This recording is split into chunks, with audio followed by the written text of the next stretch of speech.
मेरे सीने में जो जख्म है वो तो फूल के गुच्छे है, हमें पागल ही रहने दो, हम पागल ही अच्छे. शब्द हे वाक्य ज्या अवस्थेमध्ये प्रत्येकाच्या मनात, प्रत्येकाच्या विचारात आणि प्रत्येकाच्या नसानसात भिनलेली असतात, ती अवस्था म्हणजे तुमची माझी तारुण्याची अवस्था. आणि याच तारुण्याच्या अवस्थेमध्ये आजचा तरुण हा कुठेतरी भरकटलेला दिसतोय. म्हणजे आपल्या ज्येष्ठांनी, संतांनी, विचारवंतांनी जी विचारधारा, जी विचार मूल्य आपल्याला दिली होती, त्या विचार मूल्यांपासून आजचा तरुण हा कुठेतरी वेगळ्या दिशेने जाताना आपल्याला दिसतोय. आणि त्याच विषयावरती भाष्य करण्यासाठी आपल्यासमोर उपस्थित आहे. नमस्कार, मी रुपेश गोविंदा कोष्टी. विद्यार्थी, निवेदक, व्याख्याता, लेखक अशा विविध भूमिकांना न्याय देण्याचा प्रयत्न करतो आहे आणि आपल्यासमोर आज उपस्थित आहे. मित्रांनो, ज्यावेळी या भूमीमध्ये धर्म अधर्माचा मुखवटाही खू लागलेला होता, पाप पुण्याचं व्यापारीकरण सुरू झालेलं होतं, इथल्या चातुर्वर्ण व्यवस्थेखाली इथला समाज पूर्णपणे दबलेला होता. 4 वर्णांमधून 4000 जाती निर्माण झालेल्या होत्या. नदीतल्या गोट्याला गोट्यातल्या शेणाला आणि भोजनाच्या पंक्तींना भलताच भाव आलेला होता. सामान्य माणसांच्या, अस्पृश्यांच्या आणि गरिबांच्या अंगावरती कोड आलेलं होतं. त्यांना खायला भाकरी मिळत नव्हती, प्यायला पाणी मिळत नव्हतं, चालायला रस्ता मिळत नव्हता. म्हणजे इथल्या सामान्य माणसांची अशी परिस्थिती निर्माण झालेली असताना इथल्या सामान्य माणसांच्या व्यथा, वेदना आणि अश्रूंची सैल इथल्या नियतीला लागायला लागते. आणि मग इथल्या सामान्य माणसांचा कोंडलेला श्वास मोकळा करण्यासाठी या भूमीवरती एका महामानवानं जन्म घेतला. ज्या महामानवानं हजारो वर्षांपासून निर्माण झालेल्या विकारांच्या दऱ्या बुजवत विचारांचे वटवृक्ष उभा करण्याचं काम केलं. त्या महामानवाचं नाव म्हणजे स्वामी विवेकानंद. आणि अशा स्वामीजींच्या जयंतीनिमित्तानं पहिल्या प्रथमतः त्यांना नतमस्तक होतो. खर तर हे स्वामीजी असं म्हणायचे की युवा वही होता है जिसके हाथों में शक्ति, पैरों में गति, हृदय में ऊर्जा और आंखों में सपने होते हैं. युवा वही होता है जो अनिति से लड़ता है, जो दुर्गुणों से दूर रहता है, जो काल की चाल को बदल देता है, जिसमें जोश के साथ होश भी होता है और जो बातों का बादशाह नहीं बल्कि करके दिखाता है. आणि मुळात मला या वाक्यावरून, या शब्दांवरून एक महाभारतातला प्रसंग आठवतो. तो प्रसंग आपण बऱ्याचदा ऐकला किंवा वाचला असेल. महाभारतातला एक प्रसंग आहे की कौरवांचं सगळं सैन्य परास्त झालं आणि कर्णधार पदाची भूमिका कर्णावरती येऊन ठेपली. त्यावेळी त्या सारथ्यानं कर्णाला असं विचारलं की महाराज, आपलं सगळं सैन्य परास्त झालं, तेव्हा आपण शत्रूशी झुंज कशी देणार? तेव्हा कर्णानं त्याच्या सारथ्याला दिलेलं उत्तर फार सुंदर आहे. कर्ण म्हणाला की सारथ्या, एकदा मी आणि दुर्योधन जंगलामध्ये शिकारीला गेलेलो होतो. शिकारीला जात असताना एका भल्या मोठ्या अजगरानं दुर्योधनाच्या मांडीला धरलं.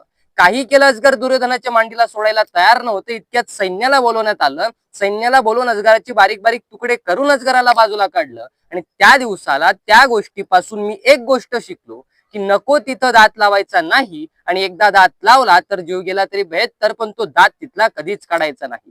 म्हणजे दातच पडलेलं म्हातारपण आणि नुकतंच दात उगवलेलं बालपण, या दोघांच्या मध्ये काळाच्या किनाऱ्यावर पाय रोवून विजेची वीरगीत आणि मातीचं महाभारत गाणारी अवस्था म्हणजे तुमची माझी तारुण्याची अवस्था. परंतु मित्रांनो, काळ बदलत गेला, काळाच्या ओघात माणसं बदलत गेली. म्हणजे एकीकाळी तरुण असं म्हणायचे की तुम मुझे खून दो, मैं तुम्हें आजादी दूंगा. किंवा मग तुम्ही मला तुमच्या तरुणांच्या ओठांवरचं गीत सांगा, मी तुम्हाला तुमच्या देशाचं भवितव्य सांगतो. परंतु आजच्या काळातला तरुण हा पूर्णपणे सोशल मीडियाच्या आहारी गेलेला आपल्याला दिसतो. म्हणजे आजचा तरुण हा कितीतरी फेक अकाउंट असणारं फेसबुक, अफवा पसरवणारं व्हॉट्सअप, घरी आईवडिलांचं न ऐकणाऱ्यांना जिथे दुसऱ्यांची ट्विट ऐकावे लागतं असं ते ट्विटर, आणि ज्याच्याशिवाय आयुष्याचं टायर हे पंक्चर ट्यूब झाल्यासारखं वाटतं अशा युट्यूब आणि इतर सोशल मीडियामध्ये गुरफटलेला दिसतो. मग आम्ही कुठल्या दिशेने, कुठल्या प्रवाहानं वाटचाल करत आहोत यावरती कधी ते विचार मंथन होणं अत्यंत गरजेचं आहे. म्हणजे याच तारुण्याच्या अवस्थेमध्ये एक नरेंद्र नावाचा तरुण आपल्या अंगावरती भगवी कपडे वस्त्र परिधान करतो आणि ते भगवी वस्त्र घेऊन आपल्या खांद्यावरती भगवी पताका घेऊन तो अमेरिकेच्या शिकागोमध्ये जातो आणि अमेरिकेच्या धर्म परिषदेमध्ये बोलायला उभा राहतो. सगळे तत्वज्ञ तिथं होते, सगळे विद्वान तिथं होते. हा छोटासा नरेंद्र बोलणार तरी काय? आणि तितक्यात नरेंद्रने बोलायला सुरुवात केली. ब्रदर्स अँड सिस्टर्स, बंधू आणि भगिनीनो, आणि टाळ्यांचा प्रचंड असा कडकडाट झाला. आणि टाळ्या कशा पडाव्यात तर अमेरिकेत नरेंद्रला पडल्या तशा पडाव्यात असं त्यावेळी संबोधलं जाऊ लागलं. म्हणजे आपल्या समोर असलेल्या प्रत्येक व्यक्तीला, प्रत्येक मुलीला आपला बंधू भाऊ मानावं, ही शिकवण त्यांना त्यांच्या आईने दिलेली होती. आणि याच शिकवणीतून नरेंद्रचा विवेकानंद झाला, ही अत्यंत महत्वाची गोष्ट आहे. मग आम्ही हा विचार कधी आत्मसात करणार आहोत? म्हणजे मी नेहमी सांगत असतो की तुम्ही कधी देहूला गेलात तर देहूला इंद्रायणी अजूनही संत वाहतीये, परंतु इंद्रायणीच्या काठावरती अमृतवाणी फुलवणारे माझे तुकोबराय मात्र आता आम्हाला तिथे भेटत नाही, ही आमची अडचण आहे. तुम्ही कधी आळंदीला गेलात तर आळंदीला ज्ञानेश्वर महाराजांच्या पादुकांवरती प्रकाशाचा लखलखट आहे, हो, पण ज्ञानाचा प्रकाश पसरवणारे माझे ज्ञानोबाराय नाही भेटत आता आम्हाला तिथं. अलीकडे पलीकडे राजे भरपूर झाले, परंतु समाजाच्या डोईवर सुखाचं छत्र ठेवून रयतेच्या सुखासाठी स्वतःच्या आयुष्याचं रंगण करून घेणारा एकही राजाशिव छत्रपती आता मला कुठे भेटत नाही, ही आमची अडचण आहे. म्हणजे माणसं कालही होती, माणसं आजही आहेत, तरुण कालही होते, तरुण आजही आहेत, परंतु कालच्या तरुणांमध्ये तारुण्य होतं, आजच्या तरुणांमध्ये त्याचा कुठेतरी अभाव आम्हाला जाणवतोय. आणि मी सगळं का सांगतोय, म्हणजे मगाशी मी ज्या तरुणांची, ज्या माणसांची, ज्या विचारवंतांची, ज्या संतांची उदाहरणं आपल्याला दिली, त्या माणसांनी जे कर्तृत्व गाजवलं, स्वतःचं जे नेतृत्व सिद्ध केलं, ते कुठल्या अवस्थेमध्ये केलं, म्हणजे छत्रपती शिवाजी महाराजांनी स्वराज्य स्थापनेचा संकल्प रायरेश्वराच्या मंदिरामध्ये रक्ताचा अभिषेक घालून केला, तो वयाच्या 16व्या वर्षी.